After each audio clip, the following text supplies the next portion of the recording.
sahabat Rumah Belajar, saya Maria Natalia Wene, guru biologi di SMA Negeri 1 Adonara Timur.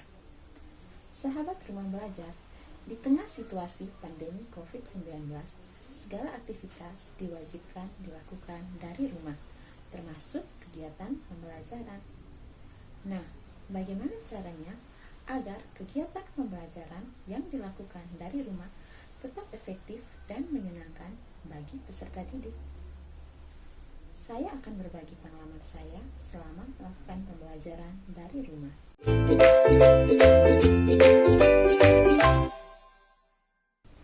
Selama melaksanakan kegiatan pembelajaran dari rumah, saya menggunakan media komunikasi untuk berinteraksi dengan peserta didik, seperti WhatsApp, Gmail, YouTube, dan juga Google Form.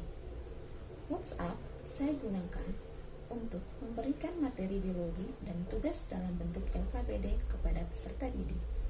Gmail saya gunakan untuk mengumpulkan tugas dari peserta didik. YouTube saya gunakan untuk mengupload hasil karya peserta didik dalam bentuk produk-produk.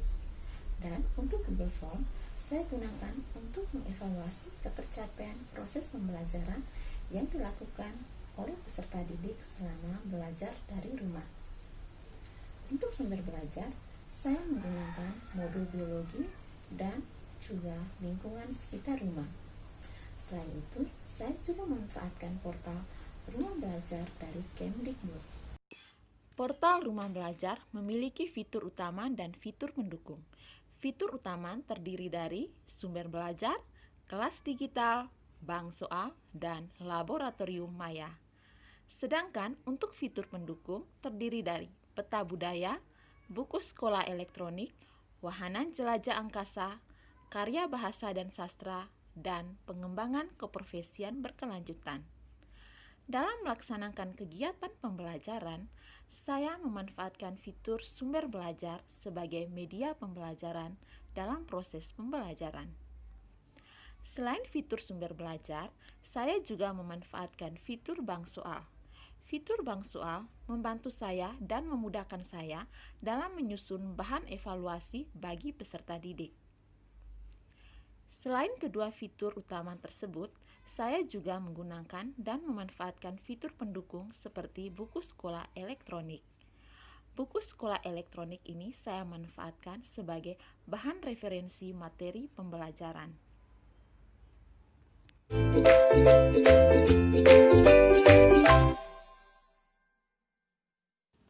Dalam proses pembelajaran, saya menggunakan model pembelajaran problem-based learning. Berikut ini langkah-langkah model pembelajaran problem-based learning. Yang pertama, orientasi peserta didik pada masalah. Pada tahap ini, peserta didik diberikan masalah perubahan lingkungan terkait jenis-jenis limbah lewat lembar kerja peserta didik. Yang kedua, mengorganisasikan peserta didik. Pada tahap ini, peserta didik diberikan arahan untuk mengidentifikasi masalah tentang limbah yang disajikan dalam lembar kerja peserta didik. Yang ketiga, membimbing penyelidikan. Pada tahap ini, peserta didik dibimbing jika menemukan kesulitan dalam pemecahan masalah terkait jenis-jenis limbah. Yang keempat, mengembangkan dan menyajikan hasil karya. Pada tahap ini, peserta didik menyusun konsep berupa pengetahuan baru yang diperoleh lewat masalah-masalah limbah, seperti cara penanganan limbah, dan menyajikannya dalam bentuk produk sederhana dari hasil daur ulang limbah. Yang kelima, menganalisis dan mengevaluasi. Pada tahap ini, guru menganalisis dan mengevaluasi hasil karya peserta didik berupa konsep pengetahuan baru lewat lembar kerja peserta didik dan produk sederhana daur ulang dari limbah plastik dan kertas.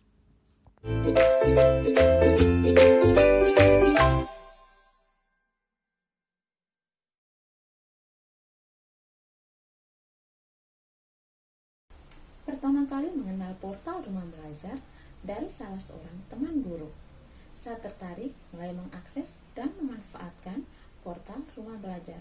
Saya juga menyampaikan kepada peserta didik untuk mengakses dan memanfaatkan portal Rumah Belajar sebelum terjadi pandemi COVID-19.